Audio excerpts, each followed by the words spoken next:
अगर किसी कंडक्टर में करंट फ्लो कर रही है तो उस कंडक्टर के बहुत छोटे से पार्ट को, यानी बहुत छोटी सी लेंथ, एलिमेंट्री लेंथ को, जिसमें से करंट फ्लो कर रही है, उसे कहते हैं करंट एलिमेंट। तो उस करंट एलिमेंट की वजह से उसके अराउंड जो मैग्नेटिक फील्ड बन रही है, उस फील्ड में किसी भी आर्बिट्रेरी पॉइंट के ऊपर मैग्नेटिक फील्ड की स्ट्रेंथ कितनी होती है, ये बताता है हमको बायो सावर्ट लॉ। तो पहले हमें ये समझना है कि मैग्नेटिक फील्ड का डायरेक्शन क्या होगा और करंट का डायरेक्शन क्या होगा। तो ये हमको बताया मैक्सवेल ने, Maxwell right hand grip rule से, कि अगर किसी कंडक्टर को हम इमेजिन करें कि इस तरह होल्ड किया है कि थंब का डायरेक्शन उसके करंट का डायरेक्शन है, तो ये उंगलियां जिस डायरेक्शन में मुड़ी होती हैं वो डायरेक्शन होता है मैग्नेटिक फील्ड का। अगर इसको नीचे से देखेंगे तो मैग्नेटिक फील्ड का डायरेक्शन क्लॉकवाइज होगा और करंट का डायरेक्शन अपवर्ड डायरेक्शन होगा। जैसे कि एक स्क्रू को अगर क्लॉकवाइज घुमाते हैं तो वो आगे बढ़ता है। अब समझते हैं बायो सावर्ट लॉ। तो ये एक इनफाइनाइट लॉन्ग कंडक्टर है। इस कंडक्टर में से करंट फ्लो कर रही है आई करंट। अब हमको देखना है करंट एलिमेंट। तो इस कंडक्टर में एक बहुत छोटी C length, elementary length consider करिए डीएल, और इसमें से करंट आई फ्लो कर रही है, तो ये हो जाएगा आई डी एल। इसे कहते हैं करंट एलिमेंट।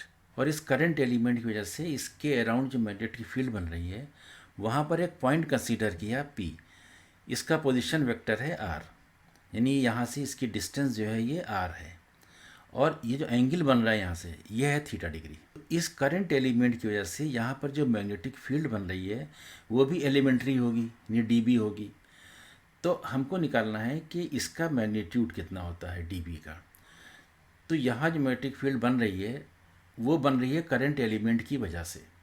तो current element is responsible for creating magnetic field.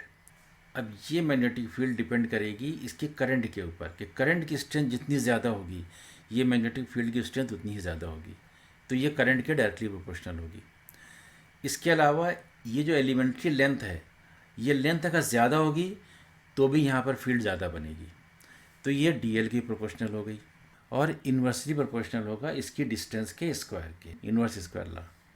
और ये थीटा एंगल पर भी डिपेंड करेगा। तो एक्सपेरिमेंट में देखा गया अगर ये आई डी एल है अपवर्ड डायरेक्शन में, तो यहाँ से परपेंडिकुलर डायरेक्शन में, यानी यहाँ से 90 डिग्री एंगल बन रहा हो, तो इस पॉइंट पर फील्ड की स्ट्रेंथ मैक्सिमम होती है, यानी डीबी जो होगा यहाँ मैक्सिमम होगा। और इतनी ही डिस्टेंस के ऊपर अगर ये पॉइंट इसके परपेंडिकुलर ना होकर इसके पैरेलल हो, तो यहाँ पर फील्ड की स्ट्रेंथ मिनिमम होगी। तो इससे आइडियल से जो एंगल 90 डिग्री बन रहा है तो फील्ड की स्ट्रेंथ मैक्सिमम, और 0 डिग्री बन रहा है तो मिनिमम। ऐसा सिर्फ साइन के केस में होता है कि साइन 0 मिनिमम होता है, यानी 0 होता है, और साइन 90 मैक्सिमम होता है, यानी 1 होता है। तो ये प्रोपोर्शनल होगा साइन थीटा के। अब इसे कंबाइन कर लेते हैं तो डी बी प्रोपोर्शनल हो जाएगा I D L sine theta upon R square. तो D B is equal to, एक कांस्टेंट लगाएंगे, कांस्टेंट होता है mu not upon 4 pi I D L sine theta upon R square. अब ये जो यहाँ पर कांस्टेंट है इसमें म्यू नॉट होता है absolute permeability of free space. जैसे कूलम्ब्स लॉ में एप्सिलॉन नॉट था, एब्सोल्यूट परमिटिविटी, तो वहाँ 1/4 पाई एप्सिलॉन नॉट की वैल्यू थी 9 इंटू 10⁻⁹। यहाँ पर म्यू नॉट अपान 4 पाई की वैल्यू है 10⁻⁷ टेस्ला मीटर पर एम्पियर। अब देखते हैं इसका वेक्टर फॉर्म। तो वेक्टर फॉर्म के लिए इसको आर से ऊपर नीचे मल्टीप्लाई कर दें, तो ये हो जाएगा I D L R sine theta upon R cube, यानी आर आर स्क्वायर से मल्टीप्लाई होकर आर क्यूब हो गया, और ये आर को यहाँ रख दिया। अब ये थीटा एंगल जो है ये डी एल और आर के बीच का एंगल है, यानी देखिए डी एल ये एलिमेंट्री लेंथ और ये आर इसका पोजीशन वेक्टर, इसके बीच का एंगल है थीटा। और इसके साथ साइन लगा हुआ है, इसका मतलब कि डी एल और आर का ये क्रॉस प्रोडक्ट है। तो D L R sine theta का मतलब डी एल और आर का क्रॉस प्रोडक्ट। तो D L R sine theta की जगह लिख सकते हैं D L vector cross R vector. तो ये हो गया इसका वेक्टर फॉर्म। अब ये जो डेरिवेशन हुआ है, यानी एक करंट एलिमेंट की वजह से कितनी मैग्नेटिक फील्ड बनती है, इसका बहुत इस्तेमाल होगा आगे चल के। फॉर एग्जांपल एक सर्किल में मान लीजिए निकालना है कि इसके सेंटर पर मैग्नेटिक फील्ड कितनी बन रही है, उसकी स्ट्रेंथ कितनी है, और इसमें से करंट आई फ्लो कर रही है, तो इसमें भी हम एक करंट एलिमेंट कंसिडर करेंगे यहाँ पर आई डी एल, और यहाँ से इसकी डिस्टेंस मान लीजिए आर है, यानी रेडियस होगा इसका। तो इसके हिसाब से आई डी एल साइन थीटा, यानी थीटा एंगल जो है यहाँ पर 90 डिग्री होगा। तो साइन 90 की वैल्यू तो 1 हो जाएगी। तो यहाँ पर जो मैग्नेटिक फील्ड का करंट एलिमेंट की वजह से स्ट्रेंथ बन रही है वो होगी म्यू नॉट अपॉन 4 पाई और I D L upon R square.